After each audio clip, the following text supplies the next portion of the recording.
I think it's imperative, and I think my book demonstrates it's imperative that the nature of genetic engineering, the radical and powerful nature of genetic engineering is fully understood, that nobody plays games and spins the facts, and that the risks really are understood, and that there is a fair risk assessment any time there's a contemplation of applying this technology. One of my main concerns and objections is the total lack of food safety regulation in the U.S., where the FDA has given the industry free rein to bring out a GMO without doing any safety testing. But my book also demonstrates that safety testing in the EU and other countries is seriously inadequate.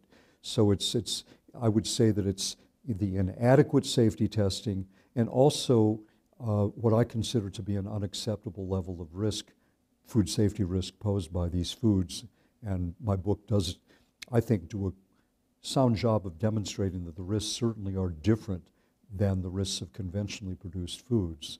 Clearly, the FDA scientists, when they were studying the issue of genetic engineering and writing their memos to the FDA biotechnology coordinator and through him to the superiors, their superiors at the FDA, they were acting independently. They were actually just following what they perceived to be sound science, because if they had been acting under industry influence, they would have sanitized their memos. Their memos wouldn't have been coming out with these statements that genetic engineering is different than traditional breeding and it entails different risks, and you can't presume these foods are safe, they have to be carefully tested.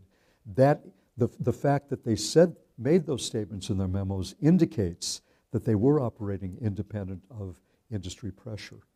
Unfortunately, because of industry pressure on the decision makers of the FDA, that scientific input from the FDA scientists was covered up and did not play a role in the formulation of FDA policy. In fact, FDA policy basically went 180 degrees against what the scientists have been saying. And that's a great misfortune, and that really is a great, I think one of the biggest governmental frauds that's been perpetrated in modern times in a democratic country.